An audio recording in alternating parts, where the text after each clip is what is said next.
Hello, hello, this is Laura with Untitled Typewriters. Hey, we're gonna take a look at a LC Smith & Corona upright standard typewriter. This is a number 8 with an 11-inch carriage. And so you'll see, I'll try to lift it up for you.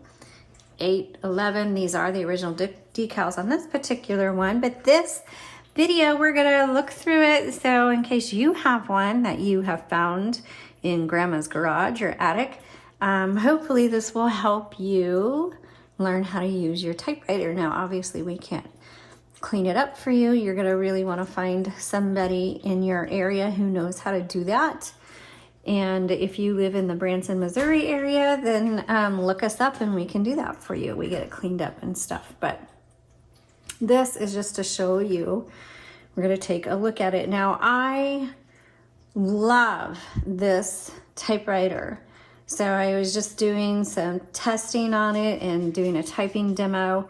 And the typing action on it is amazing. And I actually would love to keep one and write a book on it because it was just so fun to type and it had a really solid keystroke on it, and it was just very sturdy. I don't know the words for it, but that's how I like to describe it. So just a reminder, these tutorial videos are for those of you who do not know how to use your typewriter. And there are certainly people out there who know a whole lot more than typewriters than I do. So sometimes I can't think of a name, or I might mispronounce platen, whatever, or mislabel a part on this. Please forgive me and extend a lot of grace. I am not here. This video really isn't for people who are experts in typewriters.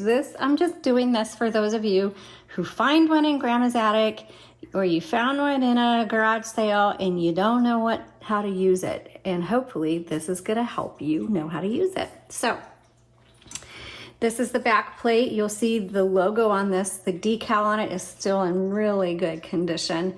And this is the original. So you flip it over, and back here you're gonna see these strange looking things sticking up here. This is your tabulator set. This is where you set your tabulator, or in other words, your tabs. And this is for your margins. And so these tabs, I call them tab keys. That's what I call them. You just pull them up, and then you can put them anywhere. This is a metal bar that has a bunch of grooves in it. And so you just set it where you want it. And when you press the tab down here, it's not like other typewriters. You'll see a decimal point, and then the 1 place, 10 place, 100 thousandths. So really this was originally for numbers, keeping track of bookkeeping or whatever. Whoops, these were secretaries who were dealing a lot with numbers. And so they had their tabs set for all the different decimal places. But you obviously can set it wherever you want. Okay, so here's your margins. You just press and drag. All right, either side. And then however you want it.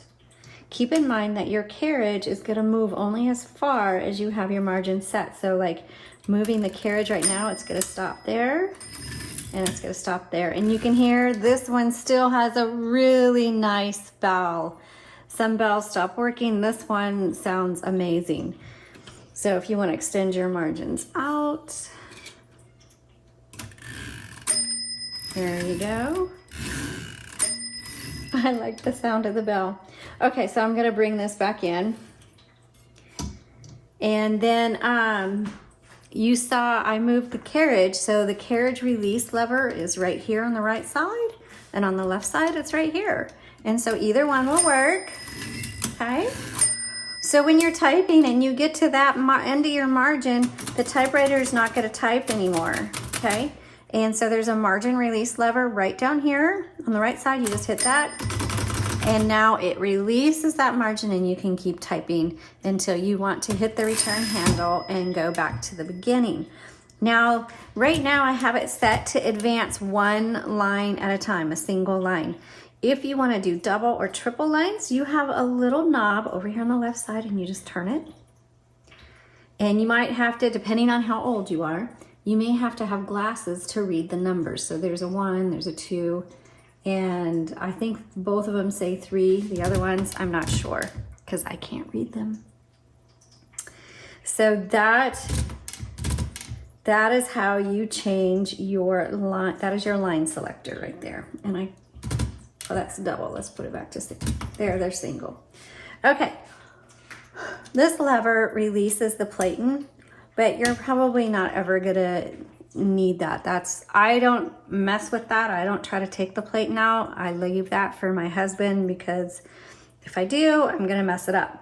However, when you're typing, you hear that it's clicking every half of a line, but maybe you wanna line it up with something you've already typed or a check mark box or something like that. You can press this little lever in and turn it. That kind of releases the platen so that you can kind of adjust it a little bit easier. And then you just turn this knob slightly and it pops back out. And so now you hear it clicking. So make sure that knob is popped out all the way, because if you try to type, it's not going to advance properly. Okay. And then this is just for your finger for moving the carriage around, just for ease, I guess. Metal bar to hold your paper down. Here's your ribbon. These are the original spools, I think, on these. So I would use, if yours doesn't have a metal spool, I don't recall if a universal ribbon will work or not. I think it will, but make sure you measure,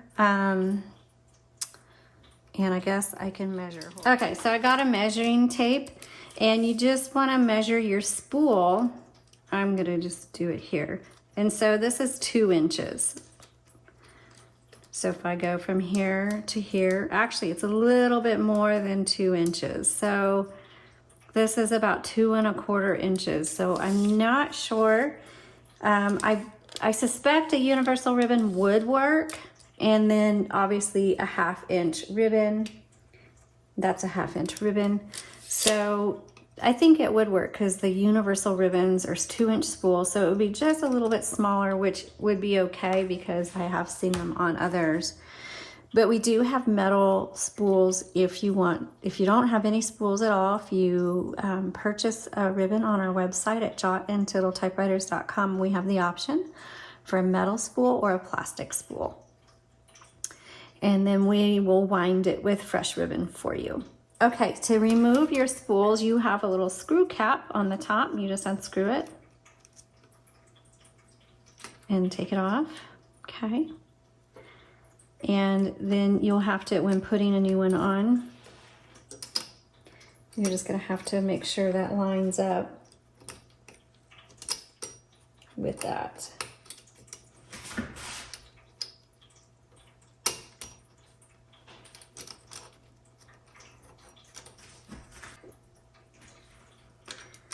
There. So it was just catching underneath there. And then I got my ribbon all turned around. So I'm going to take it out. And then re-thread it back down. Hold on. So it goes through the top here, and then it goes under. There we go. Okay, so in the link, in the description, there is a link to a product listing for this typewriter. In that product listing, it'll take you to photos, and there's gonna be an up-close photo of this whole area here so that you can reference that when you're, if you're trying to thread your ink ribbon. Make sure that it goes through all the guide wires, and then you've got guide wires over here as well. So just blow that up and look at it and make sure it's threaded properly. Then you need to put your screw cap back on, and you're gonna wanna test it out and just make sure it's not too tight, because then it won't allow the spool to turn. But if it's too loose, it won't have enough friction to turn it either. So you're just gonna have to experiment with the proper pressure that the screw cap needs to have on there. So the same for both sides. Okay, so down here, as I mentioned before, let me go ahead and load some paper. You just put it right back here, turn the handle, load it. And if it was crooked, it's barely crooked. This is your paper release on here on the right side, and that releases the tension. Hold on, let me move this. So you can move the paper around. Just remember to re-engage your paper release so that it'll turn through around the plating. Okay. Then these little guys kind of hold the paper taut against the plating as well. And make sure it goes underneath the metal bar. I pushed this one too far over. It's hard to catch. There we go. Okay. So here is your tabs. Okay. Or it might jump to where, but either way,